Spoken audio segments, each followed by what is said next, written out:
Yo, what up mga kapatid? Dumating na yung bagong sticker at logo natin mga brad. Yo, long live.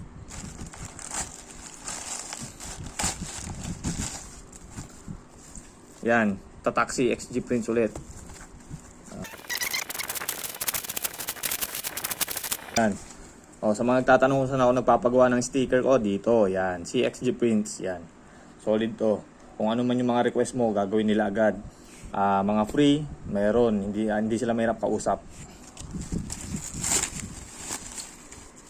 Ayun o, dumungo na yung logo ng Beta ACT chapter, yan.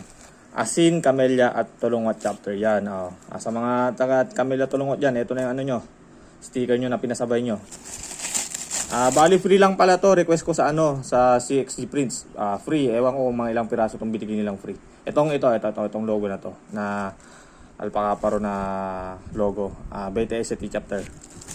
Bilangin ko kung ilan yung ginagawa ng ginawa ng CXG Prints na free para sa Beta ACT. 2, 4, 6, 8, 10, 12. Nag-request lang ako ng 10 pero ginawa nilang 12 pieces. So, yan. Beta ACT chapter. Yan, mga brad. Logo nyo. Ito na.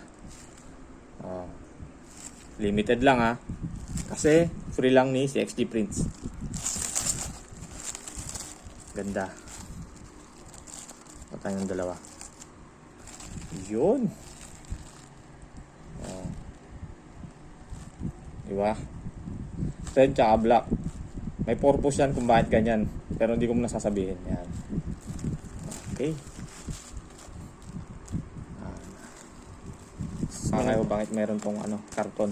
Ito yung mas malaking size nung bread can. Ikakabit ko sa magiging sidecar ko. Malapit na matapos Kaya nagpagawa na ako para advance. Yan. Yun solid to.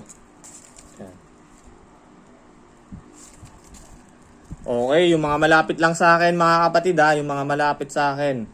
At kayang-kaya kong puntahan dito sa Barangay Banawang. Yan.